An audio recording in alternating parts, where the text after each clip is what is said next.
I'm back. Well, what have we got today? Well, strangely enough, I've got a modification for a Mesa Boogie dual and triple rectifier.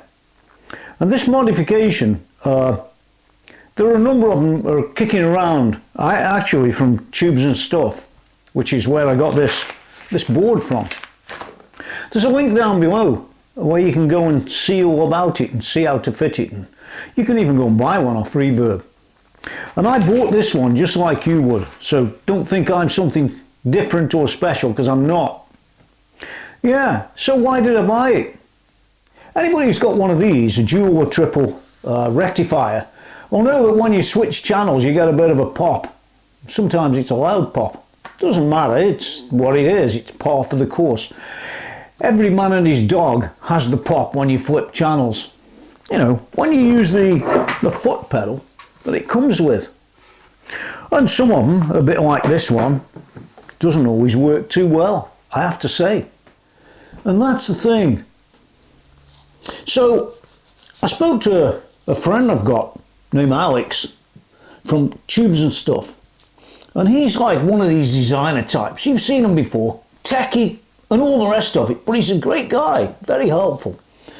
And he said, yeah, I've got a mod that can get rid of the pops. Now, this one's got the mod in, which I'm going to take out. But don't worry about that, I'm only taking it out so I can put a different one in. And the one we're going to fit today allows this amp to flip channels by MIDI. Yeah, MIDI. Now that's a move forward. Now listen, like my friend says here, that's good.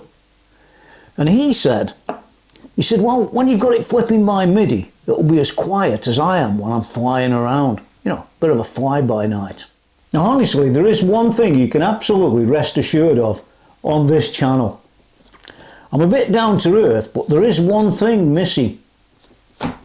There's no bullshit here. There he is. He's been around a while. Yeah, in fact, he's the only bull on here. The rest of it is all good stuff. Just want to get that out of the way.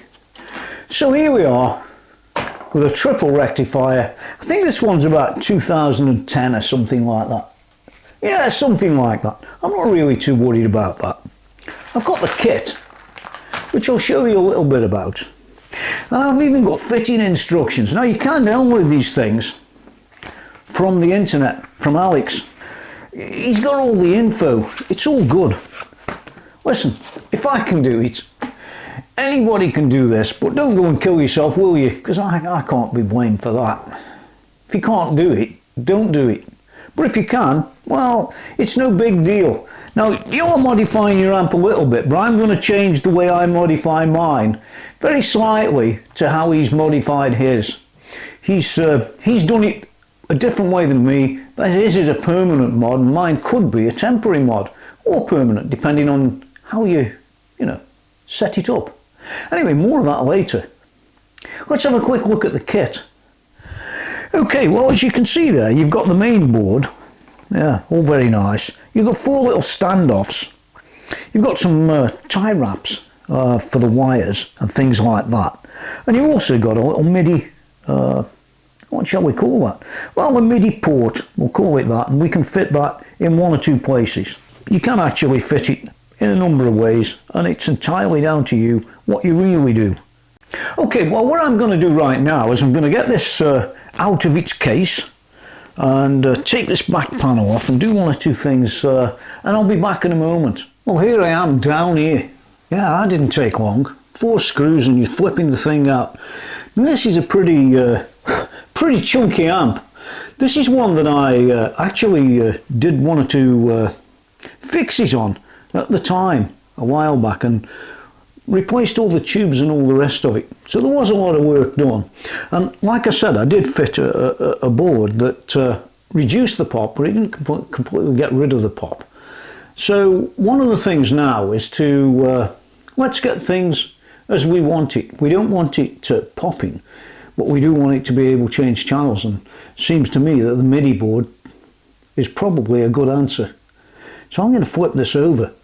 Okay, well, as you might see on this amp, yours will be different. You haven't got all these white wires running all over the place. Now, what I'm going to do is just whip all them back off and take this little board back off that's fitted down here out of the way, and I'm going to fit the MIDI board down there and follow the instructions to get it all rocking and rolling. Now, I could sit here and show you, but Alex has got a better video than I can do. So what I'm going to do is take this one off and fit the new MIDI board, and I'll show you what I do when I've done it. I think that just saves such a lot of time.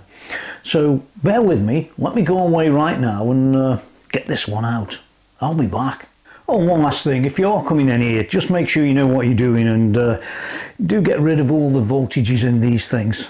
Okay, well, this is how yours should look when you take the back off. I've done my little mods to get me back where I was, and yeah, it's all good. So now you can go and follow the instructions that Alex came up with and fit your little board. My board's going to go down there, and I'll talk about the rest afterwards. And yeah, all looks good to me. I don't know. Okay, I just want to give you a quick overview of what I've done, which is slightly different than Alex did, but it's very similar. I'm like that. Okay, I fitted the board down here out the way with a little bit of hot glue. Yeah, we ran a couple of connectors there, and the rest of the connectors wherever Alex said they were to go, which is all nice and easy. You can get at everything. I also run the other wire down here, which is it can be useful for the boost if you want to do that. Now, one of the other things I did was to take off the 3 wires that were there. I've put mine underneath, and I didn't take off the adjuster at the back like Alex did. That's fine if that's what you want, but I wanted it so it could be sort of reversible if I wanted it to be reversible. You know how it goes. Well, as you can see on the screen now, right down in that little section below the board is a tiny little hole that comes out by the output transformer. So what I did is I ran these black and white wires, the MIDI wires, out, and I brought them round the side here because I'm going to fit my little connector somewhere else, which you will see presently. I think it's better because it's generally reversible for the most part. You can reverse it if you want to put the stuff in the other way around, like Alex says, but I prefer to do it the way I did. It's just a personal preference, really. And apart from that, it should all work. And the next time you see this, once it's back in and I've done this little bit, which I'm going to show you, yeah, it should be working, hopefully. Okay, well, I did give this a bit of a test just to make sure there was going to be no smoke. You need to do the same, but I did use one of those variacs to bring it up slowly and just test it. Because if you don't do that and you just turn it on willy-nilly, it's not a good idea. You don't know what you're doing, don't do it then. Okay, I've temporarily fitted the little MIDI connector. And what I'm going to do, and I know that Alex was using a helix to control this, which is a great idea really, but I'm not. I'm using a spare pedal I've got, which is a ground control. There it is. Now, it would have been nice, here's a point for Alex, if he can do anything about this, because I'm not expert enough to do what he does. However, this is one of those MIDI devices. This one's a bit obsolete, but you'll get the idea, where they've got power on pin 1 and 7, I think it is, and I think this one's 9 volts AC. Yeah, and if he had a 7-pin one of these and he brought out the voltage, which he could, I know he could, and you could use a connect 7-pin to 7-pin, you'd be able to power a pedal like this with no external power, which would be useful. It'll either work or it won't, but don't be surprised if it doesn't. I'm just like you, remember. Well, nearly. So you're down here. I've had to kneel. Thank you. Thank you for watching. And while we're at it, don't forget to subscribe. Okay, well, you might be able to see what I've got set up here. I only need this amp turned on. I don't need actually everything running, but it's fine. The fact is, I've got this DMC MIDI pedal here. You can see it sitting there. I'm going to stand up. You don't need to look at me. Okay, you should be able to see channel 1 on there. And if you look careful at the amp, it's on the green channel, which is channel 1. So if I was to choose channel 2, you can see I've got the MIDI plugged in down here just temporarily. If I choose channel 2, you should see this flip across to channel 2. Did it or didn't it? Yes, it did. If you can look there, you might just be able to see channel 2 on. And if I whip across to channel 3, well, guess what? Channel 3's on. I haven't programmed any more, but that's enough for now. You get the idea, and I can whip across these channels. And I'm going to plug this in a second so you can hear whether there's any pops when we change channels. That's a most important aspect, so just hold on a moment. Okay, here's a quick demo. You're down there again. Yeah, I've got this plugged in and we're all ready to go. You can just about hear it probably. Hear that? Yeah, I'm sure you can. That's on the Queen channel. Now I'm going to move across to the second channel just to prove it's working. It sure is. And the third channel, which I can turn up, you can see it's on the third channel. So I'm just going to turn this off, which I can. It doesn't affect it. But that's going through the speaker, and you've never heard a Mesa Boogie change channels this quiet. Ever.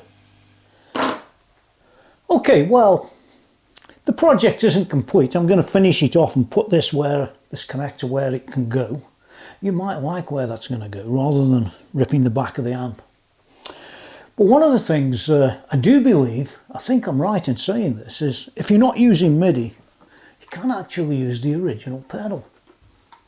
Yeah, I'm not sure about the effects because that's been changed to a different setup, really, which is, yeah, serial rather than parallel. Well, that's another story. You don't have to do that, I don't think you do. But then you couldn't control it by MIDI.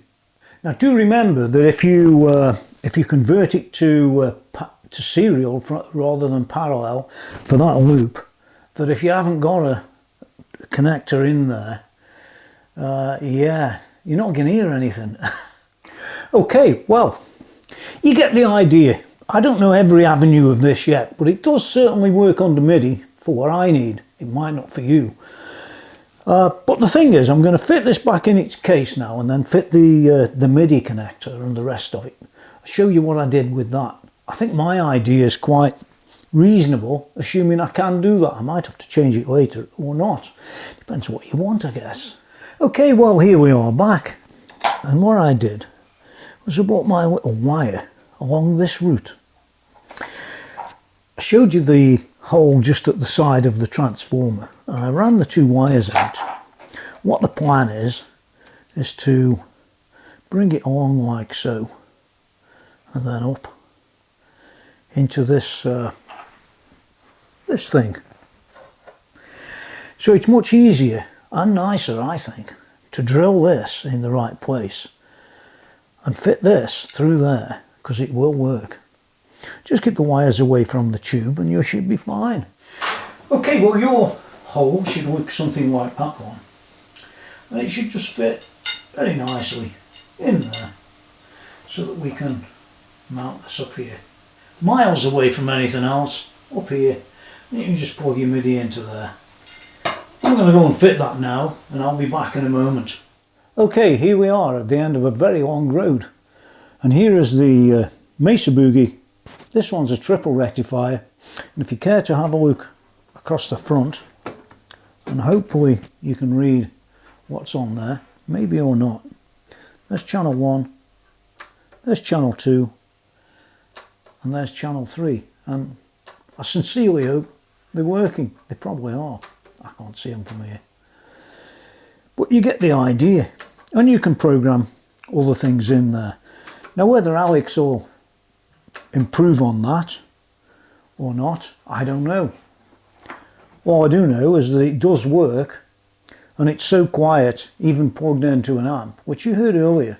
Yeah, there it is, all working, all rocking and rolling, and yeah, good enough for me in here. Might not be good enough for you out there, who knows. Now remember, if you want to get hold of one of these, you want to grab Alex, all the information's down there in the little bits of text, and I'll probably link to his site and some of the instructions and that sort of thing. Now I didn't follow him exactly, and I might have problems with that. Who knows, I haven't checked every last nut and bolt. But, you know, it's like everything else. If I find a bit of a problem with any of the things I've done, I can go back and easily, well, I can even take it out, or I can easily amend it accordingly. And I think that's one of the great things about the particular little update. It gets rid of all them pops and bangs, especially if you're working in the studio and you want to flip across things. Just a thought. I haven't really seen many people do a demo of this, but I think it's an awesome piece of gear. And if you've got the odd pedal kicking around like I had as a spare, then it makes things really worthwhile. Really worthwhile. I'll give this a 9 out of 10, and I don't like the 10 out of 10. The only thing that stopped me, it's not Alex and it's not the gear. I really would have liked a 7-pin MIDI to a 7-pin MIDI, so I could power this from the amp. And hey, listen, don't forget to go and subscribe, thumbs up, and press that all button thing. Yeah, that thingy. When you go down to the end of the procedure for subscribing. Quite important to me, not important to you I suppose, unless you like these sort of things. I do lots of reviews as well though. So don't forget to also go and visit www.tonymackenzie.com. A lot of reviews on there, not the newest reviews, but they are on there, and it's quite a big site actually if you go digging. Now get out of here. I think that's got to be the phrase.